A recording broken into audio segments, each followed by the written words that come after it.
Métro, boulot, gynéco. Le micro des gynécos, les podcasts de la GOF. Bonjour à toutes et à tous et bienvenue sur le micro des gynécos. Aujourd'hui, nous allons de l'autre côté de la frontière, en Suisse, pour accueillir le docteur Fellman, chef de clinique en urogynéco aux hôpitaux universitaires de Genève, suite à sa formation spécialisée à l'Université de Montréal en urogynéco et reconstruction pelvienne avancée. Océane l'interroge sur les troubles urinaires et cancérologiques.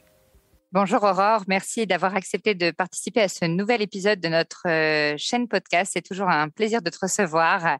Aujourd'hui, on voulait parler, s'il te plaît, troubles urinaires dans le cadre de la prise en charge d'un cancer gynéco. Bonjour, merci pour cette invitation. Alors déjà, est-ce que tu veux bien nous dire à peu près quelle est la prévalence des troubles urinaires dans le cadre des cancers gynécologiques, nous expliquer un petit peu leur physiopathologie?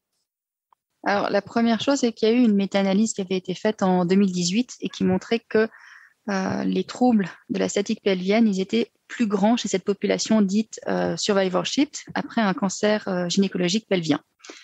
Et en fonction du type de cancer et du type de prise en charge, il y a une augmentation de cette prévalence.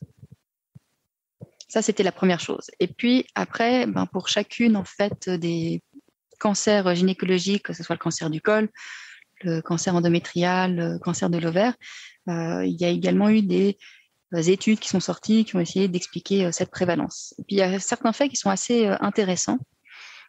Donc, par exemple, la prise en charge du cancer du col utérin qui va comprendre une hystérectomie élargie avec risque d'atteinte nerveuse, en plus de la radiothérapie. Donc ça va pouvoir expliquer l'aggravation en fait de l'incontinence urinaire.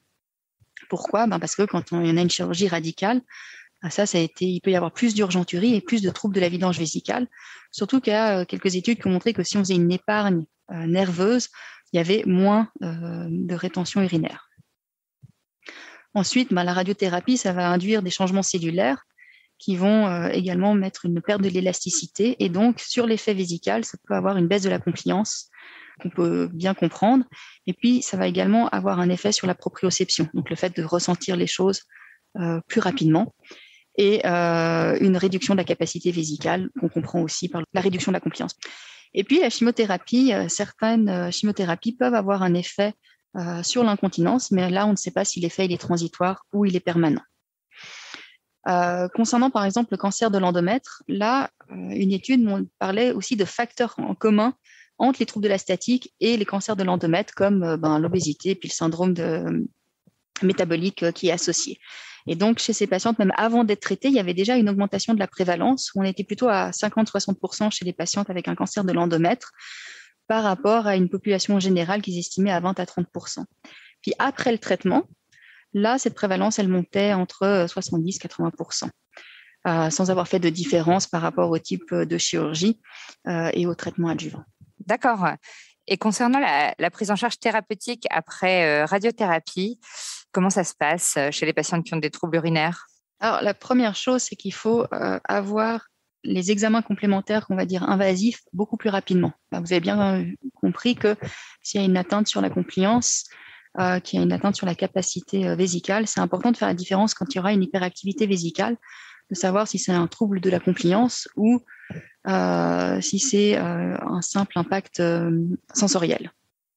Parce que si vous avez un impact sur la compliance, on va se retrouver peut-être rapidement avec des pressions intravésicales hautes qui pourraient avoir des conséquences sur les reins avec des risques de reflux. Et puis le traitement ne serait pas le même. Puis la deuxième chose, s'il y a des fuites urinaires, toujours exclure une fistule vésico-vaginale ou urétro-vaginale. Donc mon message, c'est il faut faire le bilan urodynamique assez rapidement chez les patientes qui ont eu un antécédent de radiothérapie. Et en cas d'impact rénal, de dilatation pyélocalicielle, comment elle s'articule, la prise en charge ? Alors là, les patientes, sachant que je ne suis que urogynécologue, seraient référées en urologie, que je pense qu'ils mettraient des pigtails et qu'ils évalueraient aussi de voir s'il y a un rétrécissement ou une sténose au niveau urétéral. Des sondes WG, oui. Ou il y avait d'autres choses dont tu voulais parler ? Oui, et puis également à rappeler, c'est important que également en cas d'hématurie dans un contexte post-radique, il est important de faire une cystoscopie rapidement parce qu'il peut y avoir des cancers radio-induits qu'il faudrait exclure. Tout à fait. Et on se pose parfois la question de l'hormonothérapie locale devant les troubles urinaires chez ces patientes qui ont été traitées pour un cancer. Qu'est-ce que tu en penses, et notamment quand c'était un cancer hormonodépendant, par exemple un cancer de l'endomètre? Alors, déjà, c'est la place de l'oestrogénisation locale en urogynécologie. Donc, si on prend certains guidelines anglais de la NICE en 2019, l'oestrogénisation locale a sa place chez les patientes qui présentent un syndrome urogénital de la ménopause ou une atrophie vaginale avec une hyperactivité vésicale ou avec un prolapsus génital. Là, il y a un intérêt à utiliser l'oestrogénisation locale. Également, si on utilise un PSR, et puis dans les cas d'érosion de prothèses synthétiques, quand elles font moins d'1 cm², il y a de la place pour les oestrogènes locaux. On sait aussi que, selon la Cochrane 2012, ça améliore l'incontinence urinaire. Et puis, pour les recommandations pour la personne âgée en 2014 en France, il le recommande également dans les contextes d'incontinence urinaire et puis pour les infections urinaires à répétition. Donc, en tout cas, d'un point de vue urogynécologique, l'oestrogénisation locale, elle a sa place. Maintenant, est-ce que c'est sécuritaire dans un contexte de cancer gynécologique? Alors déjà, première chose, pas tous les cancers gynécologiques vont être hormonodépendants. Et souvent, on fait un faux raccourci de se dire si c'est gynécologique, à ce moment-là, on ne met pas d'oestrogénisation locale. Mais pour rappel, la majorité des cancers du col de l'utérus est liée au HPV et non pas hormonodépendant. Donc, il y a clairement la place chez toutes ces patientes-là. Puis aussi, ce qu'il faut bien se rendre compte, c'est l'oestrogénisation locale. Par exemple, si on prend les comprimés vaginaux de 10 micro-d'ostradiol, et puis si vous prenez ça 2 fois par semaine pendant 52 semaines, ça va être l'équivalent d'1 milligramme d'ostradiol, et ce qui est considéré comme une dose faible de traitement hormonal substitutif, alors que c'est l'équivalent d'1 année versus 1 jour de traitement faible. Donc, on n'est déjà pas du tout dans les mêmes dosages. Et puis, il y a quand même des recommandations qui ont été faites par les sociétés européennes de la ménopause et la Société internationale du cancer gynécologique, où chez certaines patientes, il est possible de mettre un traitement hormonal substitutif. Par exemple, pour les cancers de l'endomètre à des stades précoces, de bas grade, qui ont été traités chirurgicalement et qui sont considérés comme à bas risque de récidive, il serait OK de commencer un traitement hormonal substitutif après 6 à 12 mois. Pour les cancers de l'ovaire qui sont d'origine épithéliale non séreux et les tumeurs germinales, le traitement hormonal pourrait être possible. Il est bien sûr contre-indiqué dans les cancers séreux et les cancers à cils de la granulosa. Et puis, les cancers de la vulve, du col, du vagin, pour la grande majorité, ils ne sont pas hormonodépendants, donc il est possible de mettre un traitement hormonal de substitution. Ensuite, il faut savoir que l'absorption des oestrogènes locaux, elle se fait surtout dans les premiers jours et lorsque le traitement il est un peu on-off.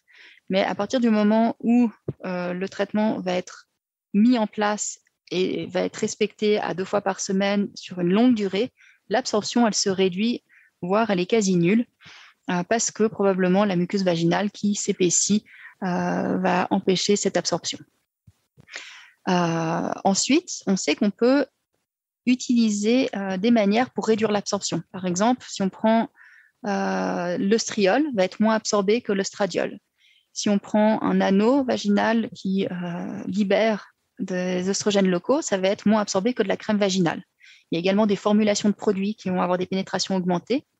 Et puis la zone d'application. Donc, si on est plutôt à l'extérieur, au niveau vestibule ou le tiers inférieur du vagin, ça va être moins absorbé qu'au fond du vagin.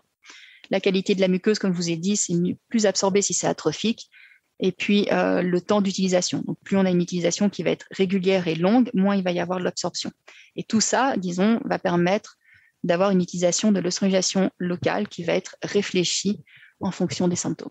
D'accord, super intéressant. Et concernant les traitements médicamenteux et chirurgicaux de ces troubles urinaires après cancer, qu'est-ce qu'on a comme possibilité? Alors, bien évidemment, c'est une population qui a été peu étudiée, mais il y a quand même eu une étude qui avait été faite sur l'efficacité, par exemple, du Vésicare, donc le solifénacine à 5 mg, dans les cas d'antécédents de cancer pelvien avec radiothérapie. Ils avaient une cohorte de plus de 200 patients. Et là, il y avait quand même un impact significatif avec une réduction du nombre de mictions diurnes de l'ordre de 36%, le nombre de mictions nocturnes de 50% et d'urgence mictionnelle de 50% et de 40% de réduction d'incontinence, qui pourrait être équivalent finalement à ce qu'on se retrouve chez les patients qui n'ont pas eu de radiothérapie.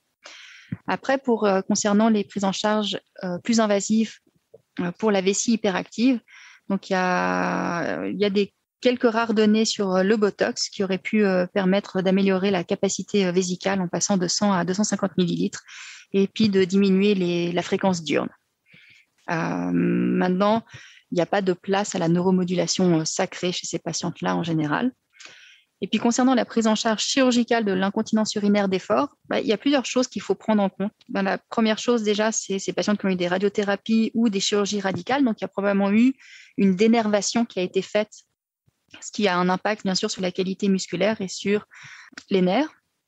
Et donc, il suggère chez ces patients, par exemple, d'attendre au moins une année avant de prendre en charge chirurgicalement, laisser le temps de la dégénération des axones et cellules musculaires de se faire pour qu'il y ait la restitution qui se fasse. Et ça prend en tout cas 1 an. Donc, il faut attendre une stabilisation, on va dire, avant de traiter. L'autre chose à prendre en compte chez ces patientes, c'est elles vont être plus à risque quand on fait une prise en charge de l'incontinence urinaire d'effort d'avoir des rétentions urinaires parce qu'il y a une atteinte nerveuse et potentiellement une hypocontractilité.